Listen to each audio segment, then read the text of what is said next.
est temps de faire le bilan de demi-année 2022. C'est une année qui a été très chargée pour moi, qui a été pleine de nouveautés, et du coup je vais commencer par vous faire un petit récap de la situation de départ. Si on reprend au tout début, fin 2021, j'étais dans une situation un petit peu compliquée côté livre.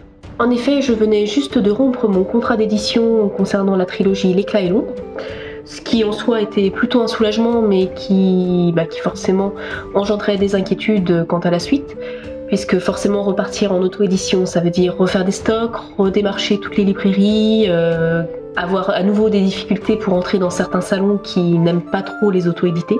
Du coup, j'abordais l'année en étant assez inquiète pour la suite.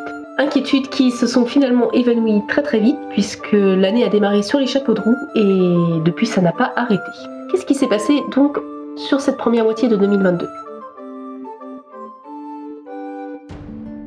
La toute première chose, ça a donc été le retour à l'auto-édition. À ce niveau-là, j'ai eu de la chance, ça s'est très bien passé.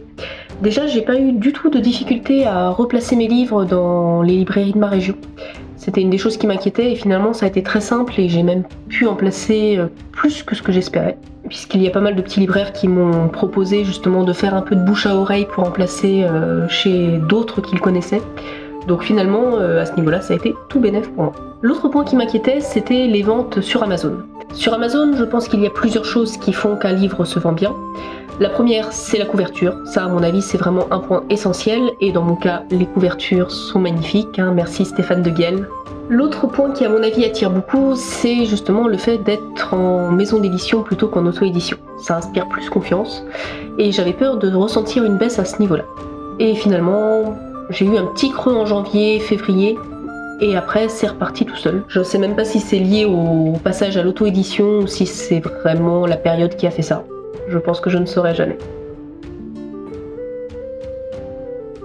L'autre gros point de ce début d'année, ça a été la sortie du jeu de rôle L'Éclat et l'ombre. Ça, je vous en ai évidemment beaucoup parlé en vidéo ces derniers temps. Vous pouvez d'ailleurs retrouver toutes les parties qui ont été jouées sur Twitch depuis le début d'année. Il commence à y en avoir un bon paquet. Le jeu de rôle, c'est vraiment quelque chose qui a pris une ampleur que je n'imaginais pas. Moi, j'ai commencé ça dans mon coin en fin d'année en me disant, bon, peut-être que je ferai quelques parties par-ci par-là, que j'arriverai à motiver 3-4 personnes peut-être.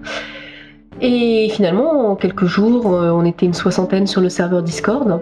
Des gens motivés, des gens intéressés, c'était presque effrayant pour moi, je m'attendais vraiment pas à ça. Et c'est comme ça qu'au lieu d'organiser une ou deux parties pour tester, eh bien j'ai sorti directement le livret de jeu puisqu'il y avait de la demande. J'ai créé la chaîne Twitch et on a lancé les parties fin janvier ou début février, je ne sais plus exactement. Et ça a très bien marché directement. Ça a donc été le début du jeu de rôle L'Éclat et l'ombre, ça a aussi été mes débuts en tant que MJ, et ça c'était une autre grosse inquiétude. On parle d'une chose que j'avais envie de faire depuis des années et que je n'avais jamais osé faire, et bon bah là j'ai été jetée dans le grand bain directement, puisque à faire 2 ou 3 parties par semaine pendant plusieurs mois, forcément les inquiétudes se sont un petit peu estompées. J'ai toujours un certain nombre de confiance en moi, mais ça va un petit peu mieux. Mes joueurs sont tellement gentils que ça m'encourage. Du coup, tout ce qui est parti en ligne, ça a été un super démarrage. Gros succès en termes de visionnage, en termes de retour des joueurs, donc ça, voilà, c'est ce qui fait plaisir. J'ai également eu l'occasion de faire du jeu de rôle pour de vrai. Donc ça, je vous ai fait une vidéo à ce sujet il n'y a pas longtemps. C'était à Machecoul, un événement qui était organisé avec la Châtellerie nantaise, où il y avait peu de monde, mais j'ai quand même pu faire tourner une petite table de jeu de rôle avec des gens formidables, donc voilà, c'était vraiment chouette, c'était une belle expérience. J'ai également eu l'occasion de faire des mini-parties de jeux de rôle au Geek Ferries. Ça, c'était un petit test, c'était des parties d'une quinzaine de minutes, avec une aventure qui était vraiment basique, mais c'était vraiment pour faire découvrir le système de jeu à des gens qui ne connaissaient pas du tout l'univers, et ça a plutôt été un succès. Il y a pas mal de gens qui se sont prêtés au jeu et qui en sont repartis contents, du moins j'en ai l'impression. J'étais très contente de faire ça, et ça m'a donné envie de refaire plus de jeux de rôle en présentiel. Et normalement, je devrais avoir l'occasion de faire ça sur la deuxième partie de l'année. Les salons, ça a été un petit peu en dents de scie sur cette moitié d'année. C'est bizarre parce qu'avant le Covid, je m'étais habituée à ce que ça marche plutôt bien, mais sans plus sur la plupart des salons. À part à Scorfell où ça avait déjà été excellent. Mais là, c'était vraiment les montagnes russes. J'ai commencé l'année avec un petit salon dans le Finistère. Alors, il n'y avait pas une grosse promotion dessus, c'était pas vraiment mes lecteurs que j'attendais sur ce salon. C'était surtout l'occasion de passer voir une amie qui habitait pas loin, on va pas se mentir. Et là, ça a été un gros échec, hein. J'ai quasiment rien vendu ce jour-là. Juste après, il y a eu le salon du livre à Loris, dont je n'attendais pas grand-chose puisque c'était un salon généraliste.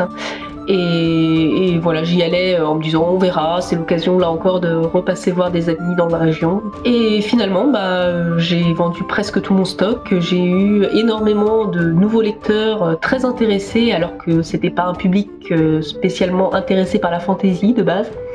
Donc vraiment une excellente surprise. Ensuite, il y a eu les Imaginales. Alors les Imaginales, je sais pas trop quoi en penser. J'étais très contente d'essayer une fois pour voir, parce que ça faisait très longtemps que j'entendais parler évidemment des Imaginales et j'avais quand même envie de voir à quoi ça ressemblait. Et puis ça a été l'occasion aussi de rencontrer la team Jeune Pousse, donc des auteurs que je suis très contente d'avoir rencontrés. À côté de ça, ça a été un salon qui a été quand même très difficile parce que j'ai pas eu l'occasion de mettre en valeur ce qui marche le mieux d'habitude sur mon stand. Je venais en train, donc ça compliquait aussi tout ce qui était gestion du stock. C'était loin, il y avait l'angoisse de ne pas réussir à rentabiliser, et d'ailleurs ça n'a pas été le cas. Donc voilà, c'est un salon qui m'a quand même laissé un petit arrière-goût amer. J'étais pas franchement heureuse en repartant. Heureuse d'avoir essayé, mais je pense que je ne retenterai pas pendant quelques années. Et juste après ça, il y a eu les Geek Ferries. Alors là, à l'inverse, ça a été sûrement le meilleur salon que j'ai eu l'occasion de faire.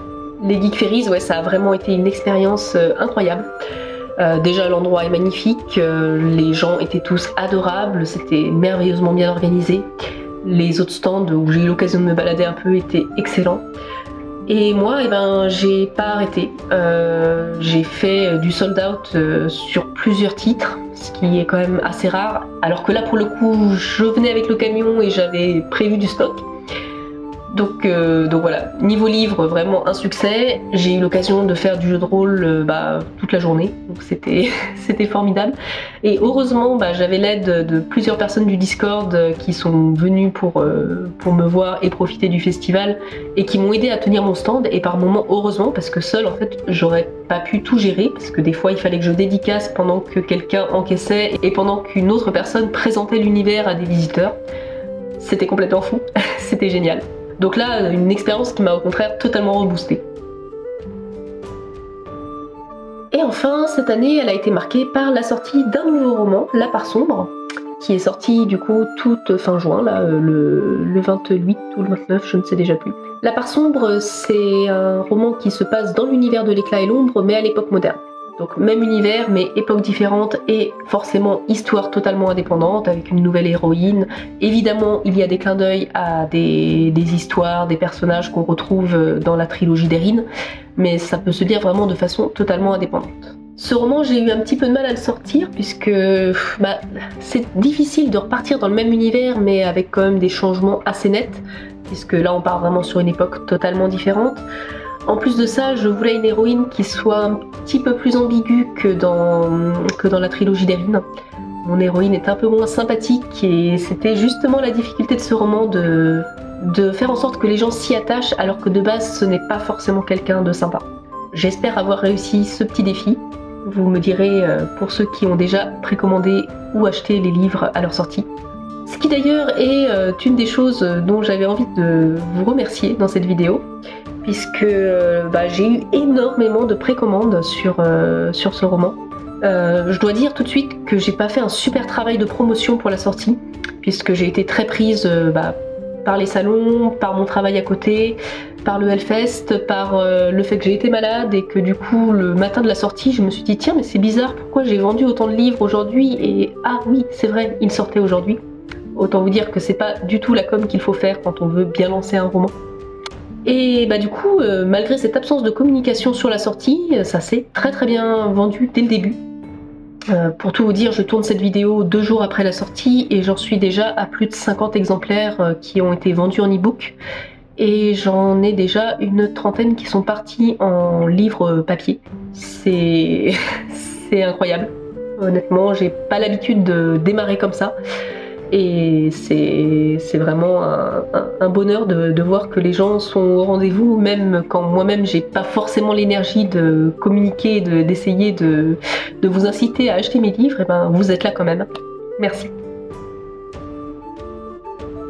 Tant qu'on est sur le fait de bien vendre, ça m'amène à la dernière petite nouveauté de ce début d'année, c'est que j'ai mis en place ma propre boutique sur mon site internet. Il faut savoir que jusqu'à maintenant, je vendais essentiellement sur Amazon et je faisais aussi des stocks de livres papier que je pouvais ainsi vendre sur les salons ou lorsque des gens m'en commandaient directement via les réseaux sociaux. Et pourquoi je faisais ça? Eh bien, tout simplement parce que je pensais qu'une boutique ce serait un peu compliqué à gérer, j'avais un peu peur de la logistique des envois et il fallait aussi que je me décide à mettre ça en place sur mon site, et comme je suis un peu une feignante dans le domaine de l'informatique, ça a pris un petit peu de temps. Ce qui m'a motivée, c'est que j'ai eu un souci avec Amazon en début d'année, vers le mois de février je crois. Pendant quelques semaines, mon compte a été bloqué, enfin, on pouvait toujours acheter les livres, mais moi je ne touchais pas les revenus Amazon, ce qui forcément était un petit peu stressant. Du coup ça m'a motivée à mettre en place rapidement la solution boutique pour pouvoir gagner quand même un peu d'argent grâce à mes livres. Et j'ai été très agréablement surprise du fait que ça marche. Je pensais qu'étant donné que ça repose uniquement sur le bouche à oreille ou sur les gens qui me suivent déjà sur les réseaux, j'aurais assez peu de ventes, et finalement ça marche très très bien. Déjà pour les e-books. Au passage, ça me permet de mettre à disposition des e-books gratuits lors de petites promotions que je fais sur les lives Twitch. Et pour les brochets, ça marche extrêmement bien. Alors évidemment, l'avantage par rapport à Amazon, c'est que ce sont des livres dédicacés. Donc forcément, c'est normal que ça plaise plus. Mais néanmoins, je m'attendais pas à ce que ça marche aussi bien. Donc très bonne expérience, et je vais poursuivre l'expérience de la boutique. Des projets, il y en a plein. Ça va encore être bien chargé. Déjà cet été, il va y avoir un premier événement, c'est le GN L'éclat et l'ombre. Alors pour ceux qui ne le savent pas, GN c'est jeu de rôle grandeur nature, et soyons honnêtes, ce sera un test, et je pense que les amateurs de vrai GN trouveront que là ce n'en est pas vraiment, parce qu'on va faire ça en petit comité et que ça va quand même rester très amateur, puisque je le répète, c'est du test. Néanmoins, je pense que ça va être une expérience bien sympa. En plus, ce sera l'occasion de se retrouver avec beaucoup de gens du Discord, donc j'ai hâte de voir ce que ça va donner. Ce sera fin août, donc je pense que je vous en reparlerai plusieurs fois d'ici là, et que je vous ferai un petit débrief à la fin du GN. Côté salon, je vais avoir pas mal de choses de prévues, ça va être très chargé. J'appréhende même un petit peu tout ce qui est déplacement, je vous le cache pas, parce que je vais vraiment bouger un petit peu partout. Tout d'abord, il va y avoir fin septembre le salon de Niort, donc là un salon généraliste, suivi 2 semaines après, donc début octobre, du salon Lire en Normandie. Ensuite, toujours en octobre, je vais aller à Roche & Game, donc à La Roche-sur-Yon. Là, ça va être plutôt un salon geek, gaming, tout ça, donc ça devrait être sympa, je pense.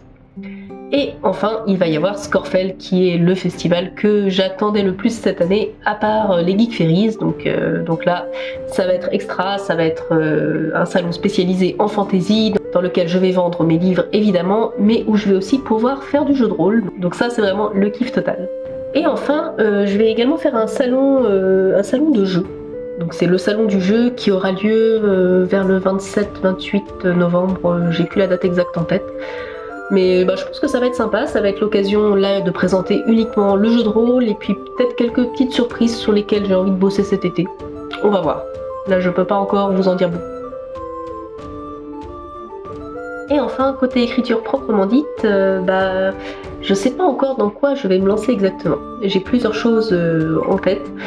Il y a évidemment la suite de La Part Sombre, hein, le second tome que j'espère sortir l'année prochaine. Alors quand par contre, je ne sais pas. Je vais sûrement m'y mettre sur la fin d'année, mais là j'ai besoin de laisser poser un petit peu cette partie-là. Il y a toujours le projet de la version de Dans le Noir sur laquelle je travaille. Je m'y suis déjà remise et j'avance doucement, mais j'avance. Et j'ai enfin des petits projets d'écriture plutôt de livres-jeux. Je pourrais vous en parler un petit peu plus en détail dans quelques semaines, je pense. Pour le moment, c'est vraiment à l'état de réflexion, et je pose des choses par-ci par-là, Et voilà, ça a besoin de processer encore un petit peu avant de, avant de vous en parler plus amplement. Et puis bah évidemment, il va y avoir tout ce qui est jeu de rôle sur Twitch qui va continuer. Là j'ai un petit peu ralenti parce que honnêtement je suis très fatiguée. Donc c'est fini de faire 3 sessions par semaine. Moi j'en anime désormais une par semaine et on a un autre MJ, c'est Foucault, qui est exceptionnel et qui en fait à peu près une par semaine aussi. Si on peut rester sur ce rythme-là sur le second semestre, pour moi ce serait idéal. Voilà, je veux pas me mettre la pression là-dessus parce que je vois bien qu'à force c'est quand même épuisant et j'ai peur de baisser en qualité si vraiment j'en fais trop. Donc voilà, on va faire tranquillement. Et puis bah voilà, ça fera déjà pas mal pour la fin d'année. En tout cas, merci à tous de me suivre et d'être de plus en plus nombreux sur Discord, sur les réseaux et sur cette chaîne YouTube. Au passage, je vous rappelle que si vous n'êtes pas encore abonné, c'est le moment idéal pour le faire. Et vous pouvez également me laisser des petits commentaires sous cette vidéo ou liker la vidéo, ça m'aide énormément puisque ça me fait monter en visibilité. Voilà, et ben je vous dis merci encore et à bientôt.